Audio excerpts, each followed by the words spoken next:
नमस्कार. आज आपण 16व्या श्लोकाचा अर्थ जाणून घेणार आहोत. श्लोक 16.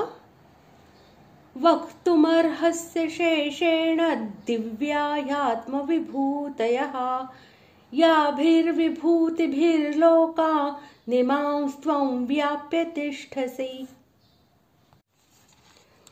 श्लोकाचा अर्थ: म्हणून ज्या विभूतींच्या योगाने आपण या सर्व लोकांना व्यापून राहिला आहात, त्या आपल्या दिव्य विभूती पूर्णपणे सांगायला आपणच समर्थ आहात.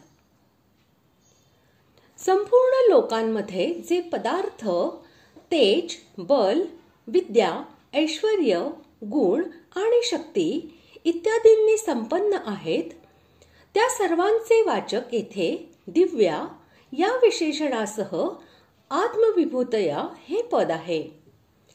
तसेच तुम्हीच ते पूर्णपणे सांगण्यास समर्थ आहात.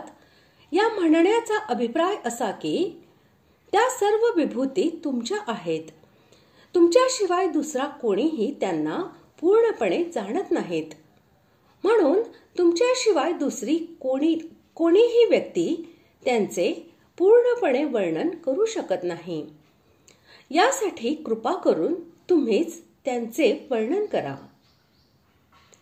ज्या विभूतींनी तुम्ही या सर्व लोकांना व्याप्त करून राहिला आहात, असे म्हणून अर्जुनाने असे दाखविले आहे की मी केवळ याच लोकांमध्ये असणाऱ्या आपल्या दिव्य विभूतींचे वर्णन ऐकू इच्छित नाही, तर ज्याद्वारे विभिन्न रूपांमध्ये तुम्ही स्वर्गादी समस्त लोकांमध्ये भरून राहिलेले आहात, त्या तुमच्या सर्व विभिन्न विभूतींचे संपूर्ण वर्णन मी ऐकू इच्छितो.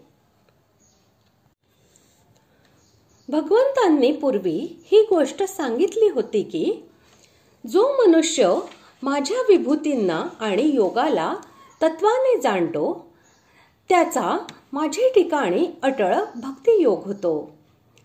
ते ऐकल्यावर अर्जुनाचे मनात आले की भगवंताचे ठिकाणी दृढ भक्ती होण्याचा हा फारच सोपा आणि श्रेष्ठ उपाय आहे. कारण भगवंताच्या विभूतींना आणि योगाला तत्वाने जाणल्यावर मनुष्याचे मन स्वाभाविकच भगवंताकडे ओढवले जाते आणि भगवंताचे ठिकाणी त्याची स्वाभाविकच भक्ती जागृत होते. अर्जुन आपले कल्याण इच्छित होते आणि कल्याणासाठी त्यांना भक्ती हाच सर्वश्रेष्ठ उपाय दिसत होता.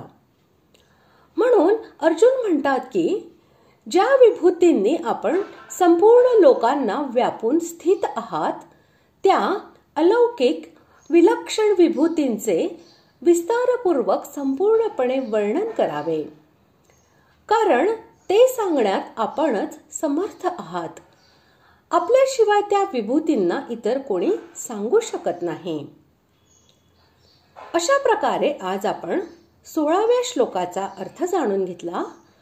पुढील भागात आपण 17व्या श्लोकाचा अर्थ जाणून घेणार आहोत. धन्यवाद.